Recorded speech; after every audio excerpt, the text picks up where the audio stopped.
On Thursday, November 11th, OHS students celebrated Veterans Day. Here are the stories of two of the many veterans celebrated on this national holiday. I was in a merchant marine. I went in when I was 16 years old, and I stayed in there 4 years, and the year I went in was 1944.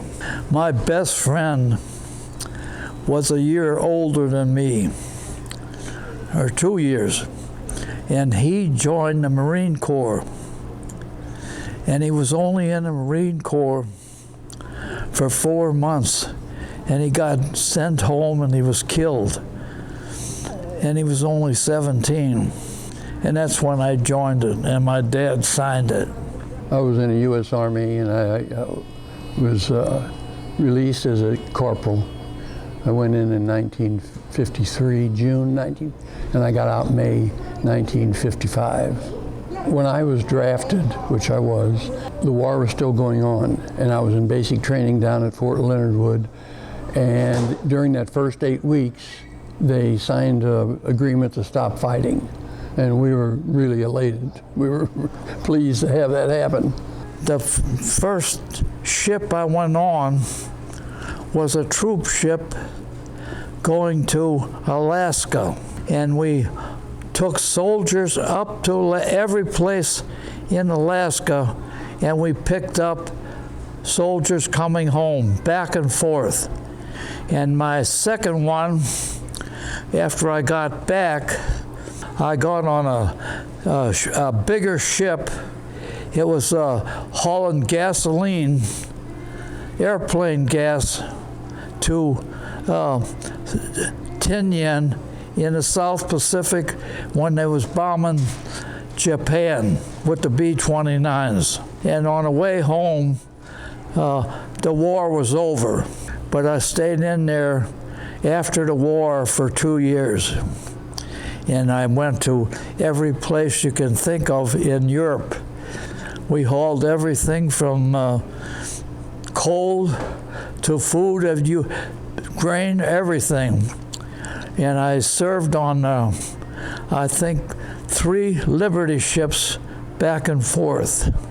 I got to see all these different countries and all these different people and living conditions of them people. And believe me, in Germany and France, and it was really tough going back there. Ron may not have served during wartime, but he still protected our country. I was given orders to go to Columbia, South Carolina. It was called Camp Jackson back then. And I thought I was going there to be stationed, and it turns out I was going there to be reassigned.